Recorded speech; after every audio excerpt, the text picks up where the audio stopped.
അതെ അതെ.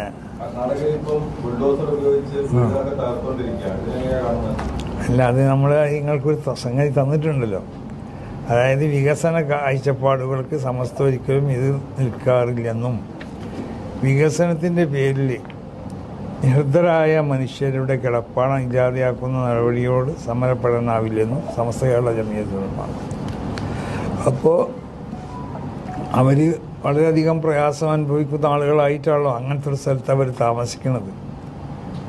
അപ്പോൾ അവരെ ഇസ്ലാമിൻ്റെ ഏറ്റവും വലിയൊരു തത്വം ഇർഹമുൽ മസാക്കീൻ, പാവപ്പെട്ടവരോട് കൃപ കാണിക്കാം. അവർക്ക് ഏതെങ്കിലും നിലക്ക് അവരെ ഉന്നമത സ്വഭാവ നിലവാരത്തിന് തൊട്ട് നമ്മൾ താഴ്ത്തുന്നുണ്ടോ എന്നുള്ളൊരു ബോധം അവരിൽ ഉണ്ടാക്കി തീർക്കരുതെന്നാണ്. അങ്ങനത്തെ ഒരു ചിന്ത അവർക്ക് ഉണ്ടാകാൻ പാടില്ല. ആ നിലക്ക് അവരെ ഉയർത്തിക്കോണം. അപ്പോൾ നമ്മളൊക്കെ നമ്മളെ വീട്ടു ജോലിക്കാരൊക്കെ ഉണ്ടെങ്കിൽ അവരൊക്കെ കൂടെ ഇരുത്തിക്കൊണ്ടാണ് ഞാൻ ഭക്ഷണം കഴിക്കാം. കാരണം അവർക്ക് ചെറുതായി എന്ന് തോന്നാൻ പാടില്ല, ഞങ്ങൾ മോശപ്പെട്ടവരാണെന്ന് തോന്നാൻ പാടില്ല. അപ്പം നമ്മൾ എപ്പോഴും പറയുന്ന സംഗതികളാണ്. അപ്പോൾ നമ്മളായിട്ട് ബന്ധപ്പെട്ട് നിൽക്കുന്ന ആളുകളെ അവർ ചിലപ്പോൾ നമ്മളത്രത്തോളം വലിയവരായിക്കോളണമെന്നില്ല, അള്ളാഹുവിൻ്റെ അടുത്ത് അവർ വലിയവരാണെങ്കിൽ. അപ്പോൾ അവരെ നമ്മൾ കൂട്ടിപ്പിടിക്കണം. അപ്പോൾ വളരെ ഒന്നിനും കഴിയാത്തതുകൊണ്ടാണ് ഇങ്ങനെ പാവപ്പെട്ട ആളുകൾ അങ്ങനത്തെ സ്ഥലങ്ങളിലൊക്കെ താമസിക്കുന്നത്.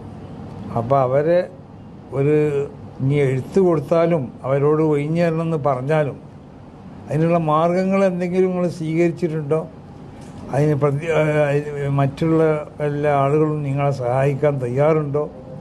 അങ്ങനത്തെ വല്ല മാർഗങ്ങളും സ്വീകരിക്കാൻ നിങ്ങൾക്ക് പറ്റുമെന്നൊക്കെ അവരോട് ആവശ്യപ്പെടേണ്ടി. അങ്ങനെയാണ് അത് ചെയ്യേണ്ടത്. അതാണ് നമ്മൾ ആദ്യം പറഞ്ഞ അതിൻ്റെ സാരം. ഇനി ബാക്കി നിങ്ങൾ വായിച്ചു നോക്കിയാൽ മതി, കൊടുത്തോളേ.